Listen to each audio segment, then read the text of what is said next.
Welcome to our channel be nice for better life.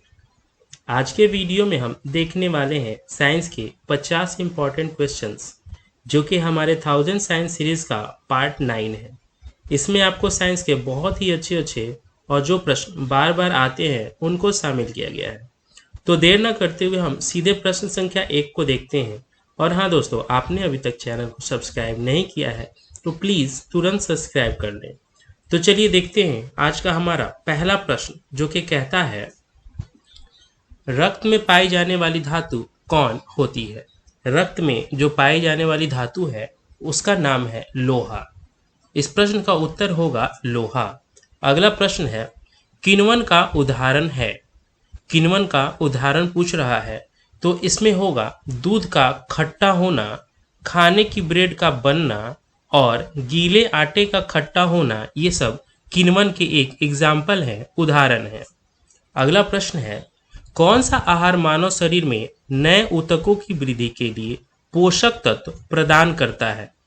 कौन सा आहार मानव शरीर में नए ऊतकों की वृद्धि के लिए सर्वाधिक पोषण तत्व प्रदान करता है? तो आंसर होगा इसका पनीर। पनीर जो है उसे खाने से पोषक तत्वों में वृद्धि होती है और ये बहुत ही अच्छा आहार है। अगला प्रश्न है, कौन एक उड़ने वाली छिपकली है? उड़ने वाली छिपकली का यहाँ नाम पूछ रहा है तो जो उड़ने वाली छिपकली है उसका नाम है ड्रैको। ड्रैको जो है एक प्रकार की उड़ने वाली छिपकली होती है। अगला प्रश्न है, घोंसला बनाने वाला एकमात्र सांप कौन सा है? घोंसला बनाने वाला सांप कौन सा है? इसका उत्तर होगा किंग कोबरा। किंग कोबरा जो है सो घोंसला बना के रहता है। इसका हमारा अगला प्रश्न है, भारत में पाई जाने वाली सबसे बड़ी मछली कौन सी है? तो इसका उत्तर होगा व्हेल शार्क। इसका उत्तर होगा व्हेल। अगला प्रश्न है, दालें किसका एक अच्छा स्रोत होती हैं या फिर दाल खाने से सबसे ज़्यादा हमें क्या मिलता है? इसका उत्तर होगा प्रोटीन। दाल एक प्रोटीन का सबसे अच्छा सोर्स है। अगला प्रश्न है, देसी घी में से सुगंध क्यों आती है? देसी घी में से ऐसा कौन सा कारण है जिसके कारण देसी घी में से सुगंध आती है? इसका उत्तर होगा डायसेटिल के कारण। डायसेटिल के कारण देसी घी में सुगंध आती है या फिर किसी भी घी में जो एक सुगंध आती है वो सुगंध डायसेटिल के कारण होती है। अगला प्रश्न है, इंद्रधनुष में किस रंग का विक्षेपण अधिक होता है? इंद्रधनुष में किस रंग का विक्षेपण अधिक होता है? तो वो रंग है लाल रंग। इसका उत्तर होगा लाल रंग। अगला प्रश्न है, टेलीविजन का आविष्कार किसने किया था? टेलीविजन का आविष्कार किसने किया था? तो इसके आविष्कार करता थे जे.एल. बियर्ड। जे.एल. बियर्ड जो थे टेलीविजन के आविष्कारक थे। इसका उत्तर होगा जे.एल. बियर्ड। अगला प्रश्न है, हीरा चमकदार क्यों दिखाई देता है? हीरा चमकदार क्यों दिखाई देता है? तो ये सामूहिक आंतरिक परावर्तन के कारण हीरा चमकदार दिखाई देता है। इसका उत्तर होगा सामूहिक आंतरिक परावर्तन। अगला प्रश्न है, गोबर गैस में मुख्य रूप से क्या पाया जाता है? तो गोबर गैस में मुख्य रूप से मीथेन पाया जाता है। इसका उत्तर होगा मीथेन। अगला प्रश्न है, दूध की शुद्धता का मापन किस यंत्र से किया जाता है? दूध की शुद्धता का मापन लैक्टोमीटर से किया जाता है। इसका उत्तर होगा लैक्टोमीटर। अगला प्रश्न है, पृथ्वी पर सबसे अधिक मात्रा में पाए जाने वाला धातु तत्व कौन सा है? वो कौन सा ऐसा धातु तत्व है जो पृथ्वी पर सबसे अधिक मात्रा में पाया जाता है? इसका उत्तर होगा एल्यूमिनियम। एल्यूमिनियम जो है जो सबसे अधिक मात्रा में पाए जाने वाला पृथ्वी पर धातु है। अगला प्रश्न है, मोती मुख्य रूप से किस पदार्थ का बना होता है?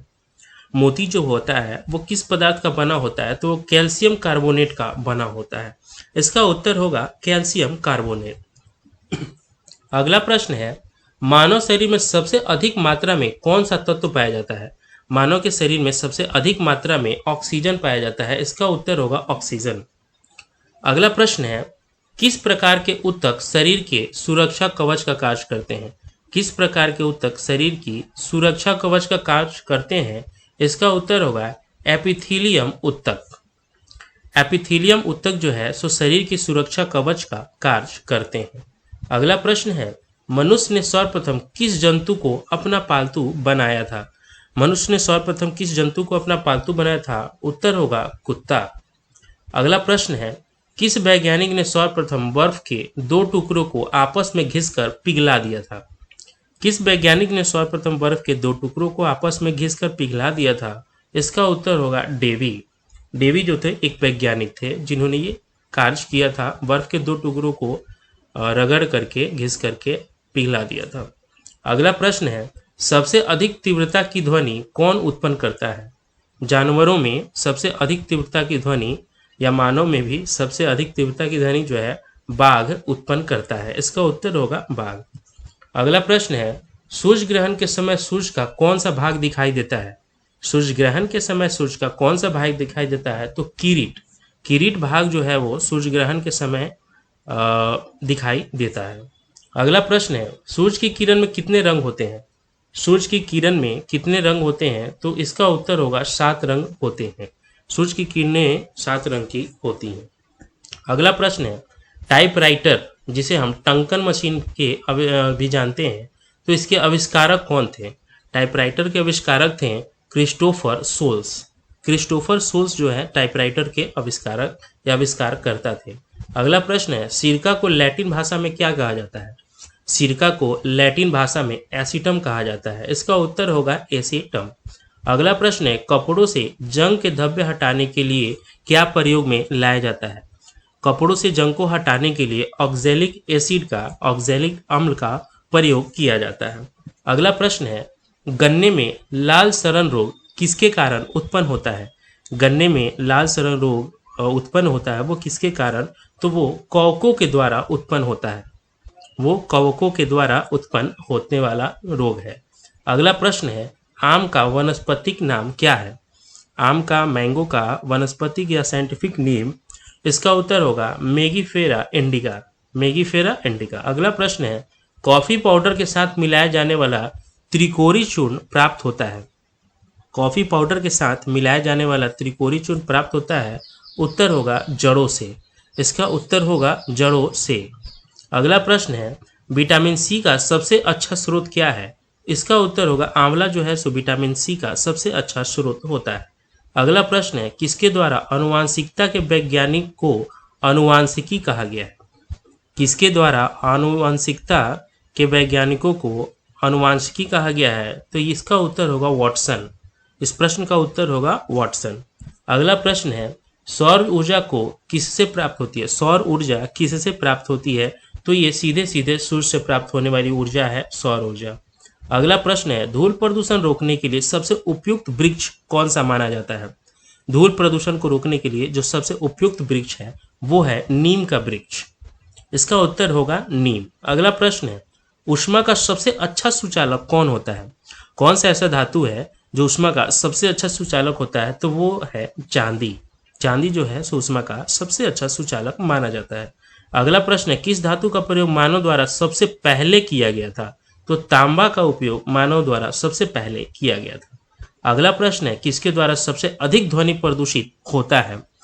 वायुमंडल में जो सबसे अधिक ध्वनि प्रदूषित करने वाला है वो है हवाई जहाज का उड़ान भरना। हवाई जहाज से होने वाले ध्वनि प्रदूषण जो है वो सबसे ज़्यादा प्रदूषण उत्पन्न करते हैं। अगला प्रश्न है, प्रकाश छोटे छोटे कणों से मिलकर बना होता है। प्रकाश छोटे छोटे कणों से मिलकर बना होता है जिसे कहते हैं। इसका उत्तर होगा जिसे हम फोटोन के नाम से जानते हैं। फोटोन जो है छोटे छोटे कण हैं जिससे मिलकर के प्रकाश बनता है। अगला प्रश्न है, अंतरिक्ष यात्री को बाह्य आकाश कैसा दिखता है? एक अंतरिक्ष यात्री जो अंतरिक्ष में है बैठा, उसे बाहरी आसमान बाह्य आकाश कैसा दिखता है? तो उसे बाह्य आकाश काला दिखेगा। अगला प्रश्न है, अस्त होते समय सूर्य लाल रंग का क्यों दिखाई देता है? अस्त होते समय सूर्य लाल रंग का दिखाई देने का कारण है, इसका उत्तर होगा प्रकीर्णन। प्रकाश के प्रकीर्णन के कारण जो है सो अस्त होते समय सूर्य लाल रंग का दिखाई देता है। अगला प्रश्न है, मानव में मांसपेशियों की संख्या कितनी है? मानव में मांसपेशियों की संख्या कितनी है? इसका उत्तर होगा 639, 639 मांसपेशियों की संख्या मानव में पाई जाती है। अगला प्रश्न है, दूरबीन का आविष्कार किसने किया था? तो गैलीलियो ने दूरबीन का आविष्कार किया था? इसका उत्तर होगा गैलीलियो। अगला प्रश्न है, किसका उपयोग ऊंचाई नापने में किया जाता है, या ऊंचाई नापने में किस यंत्र का उपयोग किया जाता है? इसका उत्तर होगा अल्टीमीटर। इस प्रश्न का उत्तर होगा अल्टीमीटर। अगला प्रश्न है, कौन सी धातु बिजली की सबसे अधिक सुचालक होती है या मानी जाती है? तो चांदी जो है वो विद्युत की सबसे अधिक सुचालक धातु मानी जाती है। अगला प्रश्न है, सूर्य में होता है, मतलब सूर्य में क्या होता है? तो सूर्य में दोस्तों हाइड्रोजन और हीलियम पाया जाता है या मिलता है। अगला प्रश्न है, लाल चींटियों में कौन सा अम्ल पाया जाता है? लाल चींटियों में कौन सा अम्ल पाया जाता है? तो फॉर्मिक एसिड जो है, फॉर्मिक अम्ल लाल चींटियों में पाया जाता है। अगला प्रश्न है, हल्दी के पौधों का खाने योग्य हिस्सा कौन सा होता है?